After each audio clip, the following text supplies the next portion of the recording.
Start off with the most difficult question of them all. Your first last name spelled? Julie Burgess, Julieburgess. You are an Omaha resident, obviously, but you're a member of which church again? I'm a member of a Presbyterian Church, PCUSA congregation. And you have a title within that organization? I'm just a member. Okay.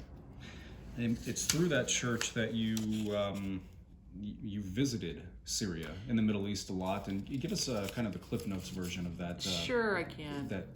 In the work that the church does over there. Yeah, I started traveling to Syria and Lebanon in 2010 with the Outreach Foundation, which is a Presbyterian global mission agency, and I went simply to learn and see what my church was about. I had heard stories about Presbyterians that I'd never heard before, and it gave me a chance to see firsthand what the Presbyterian Church had been up to for the prior 150 years before I became one. And I learned about neighbors caring for neighbors in Lebanon and in Syria. They had opened their homes and their churches to refugees from the Iraqi war. I saw them share what they had, serve their neighbors in love, and it was especially interesting in Lebanon. They'd had a civil war for 15 years, and Syria was kind of the stable country over there. Although a dictatorship, it was stable. They had a high standard of living, professional people, all of them speaking 2 or 3 languages, and faithful members of their church communities doing the work that God had called them to. Thank you. You're welcome. And then the work specifically that this church does over there, it's like what you said off camera. It's helping whoever. Yes, the Presbyterian churches in Syria, Lebanon are what they call the minority of the minority churches. They're not the Catholic, they're not the Orthodox, the historically planted churches there. They came 200 years ago and realized that their big missions would be to teach and to heal, 2 of the main ministries of Jesus Christ. And that's what they do. They don't stay inside their own walls. They serve their neighbors outside those walls, and most of the time their neighbors are Muslim. They live in very mixed communities. You very rarely find a city or a town in Lebanon or Syria that's 100% Christian, although they do exist.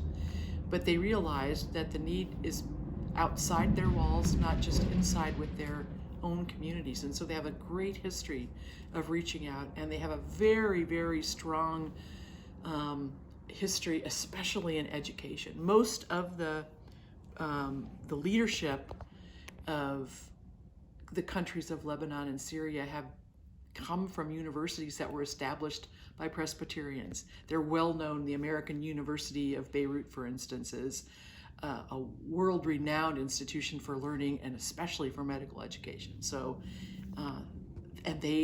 there's no requirement that you have to be a Presbyterian to go there, or that you have to be a Presbyterian to be served by them. So, yeah. Thank you. And it's through this church that you started to have your personal experiences traveling to the Middle East, specifically Syria. And how often would you say you visited? I can tell you I've made my 10th trip to Syria just last October 2022. My first one was made in 2010, so that's in 12 years' time. I've been to Syria 10 times, and I'm getting ready to go back in May for a short visit. All of these trips are to continue building deeper relationships with the people there, and I have a vast, as I like to say, family of faith that I've discovered. Our main goal is to, as I say, to be encouragers, to be supporters.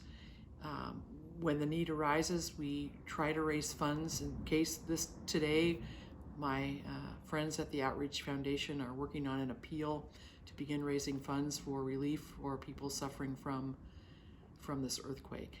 Yeah. Before we get too much into the earthquake,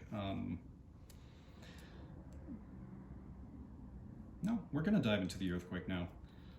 We're going to start it off with what you told me on the phone. You talked about how, mentioned the areas that you visited in Syria the last time you were there. and then to find out that these were areas that were hit. Yeah. And I don't know if you saw footage or was it pictures, and just what that does, how the impact of that. Well, I first learned about the earthquake before I went to bed last night. So the very first thing I did was jump on Facebook and try to send out feelers to people that I know to see if they were safe.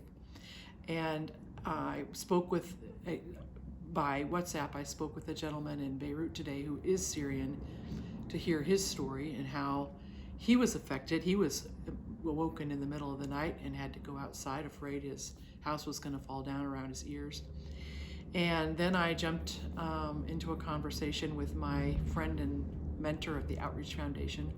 She shared a voicemail with me from Pastor Ibrahim in Aleppo, and you could just hear in his voice the devastation. Reading online, in the reports from the Washington Post and the New York Times, seeing maps of where the damage was, it just struck me that three cities jumped right off the map at me, and that would be Aleppo, Hama, and Latakia. And all three of those were part of the places we had spent just amazing time with last October. And the faces and the places are fresh in my mind from standing there, not just standing there, but worshiping in church with very familiar people. And to start going through Facebook one at a time and seeing, is Salam okay? Is Nervine okay? Is Georgette okay? One after another. And then to talk to Marilyn and hear Ibrahim's voice from Aleppo. They have a special story really in Aleppo. Their original church from the 1850s was destroyed in 2012 in the war. It was blown up by ISIS from the inside. And for 4 years, they still met as a congregation, walking up 5 flights to an apartment that had no water or no electricity, until they could rebuild a church in a safer part of Aleppo, which they did. And I have grateful to say I've worshiped there many times, including last October.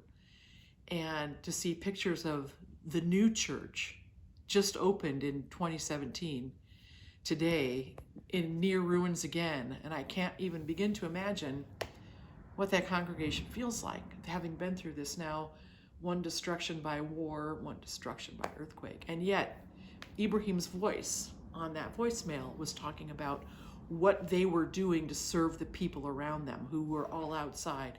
It's cold, it's rainy, it's winter there too.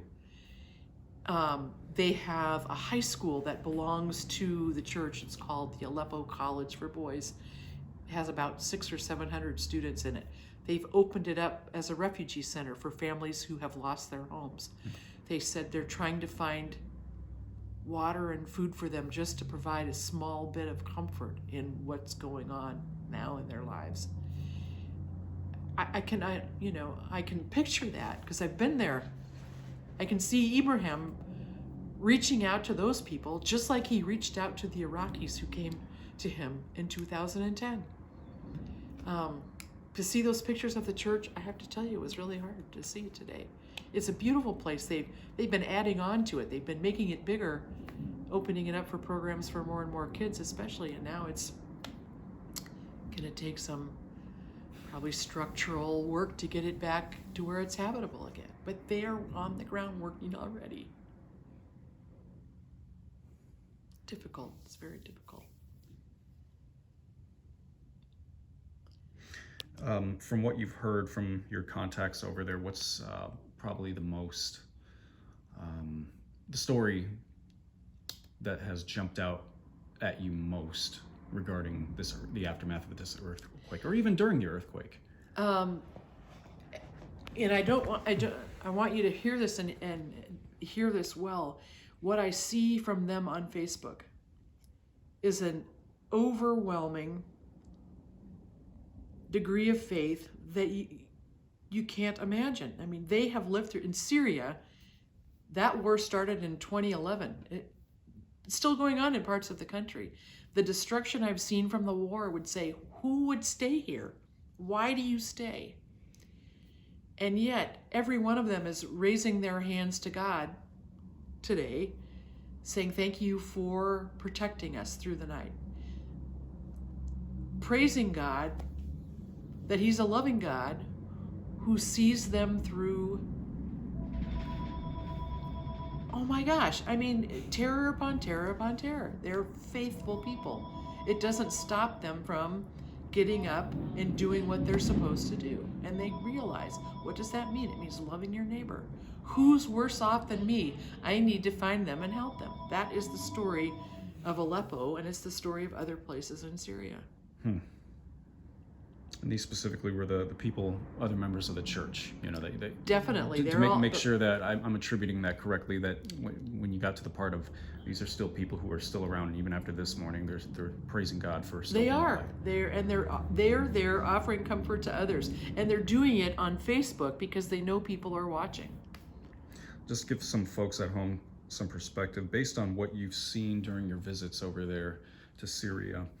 How would you describe Syrians' quality of life, their standard of living, and things such as poverty compared to the United States?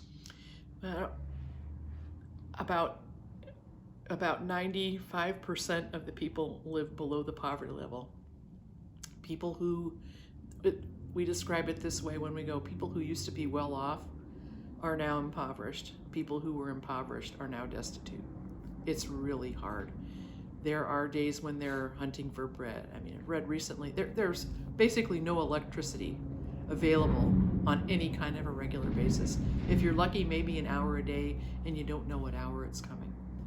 So when the electricity comes on, the first thing you do is charge all your devices and hope that you can get them charged before the power goes out again. Fuel is hard to come by. When we were doing our traveling there last October, we took 5-liter bottles of petrol with us in our cars as we drove hours on the road in Syria because you didn't know where you would find some. Now imagine that, driving for hours in a car with gas containers in there.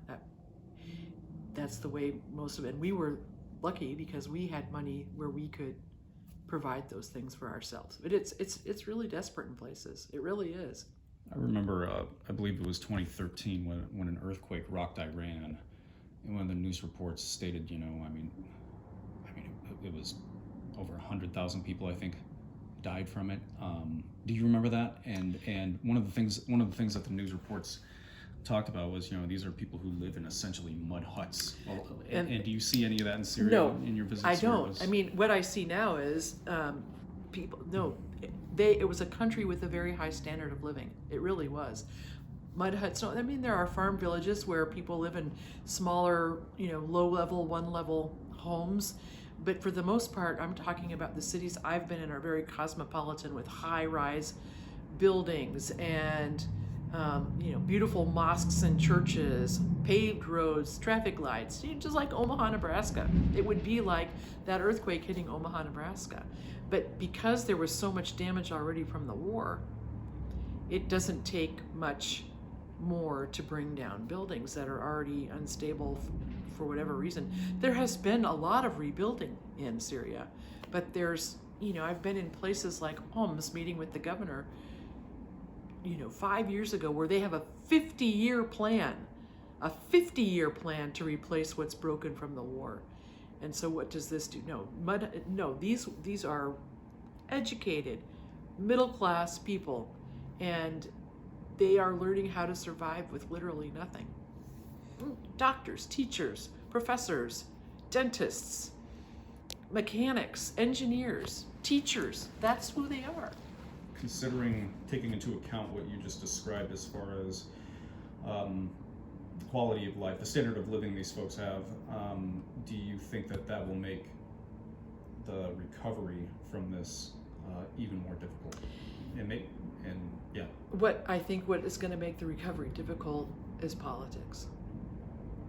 Again, I don't like to talk about politics in regard to Syria, but it's always under the surface.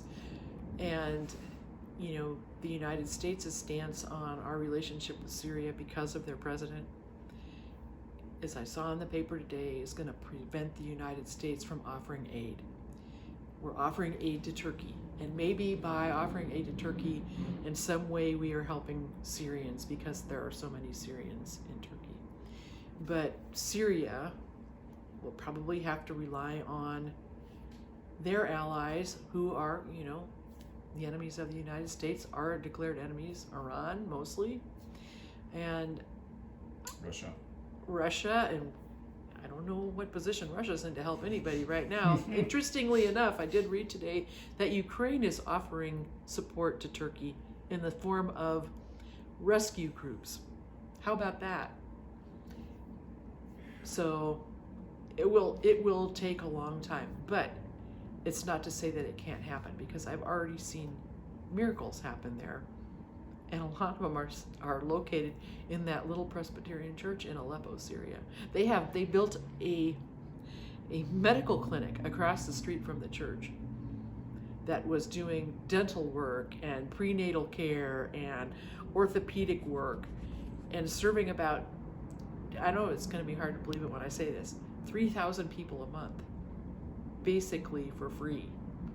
And that was one of the feelers I put out today to see if the clinic had been destroyed, because they spent a lot of time and effort to bring it into this beautiful first-rate facility staffed by volunteer doctors.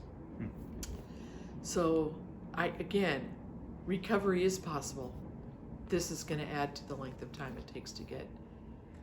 What can folks in Omaha do to help if they want to help? I'm going to tell you that right now, and I'm going to be very blatant, and I'm going to say go to theoutreachfoundation.org.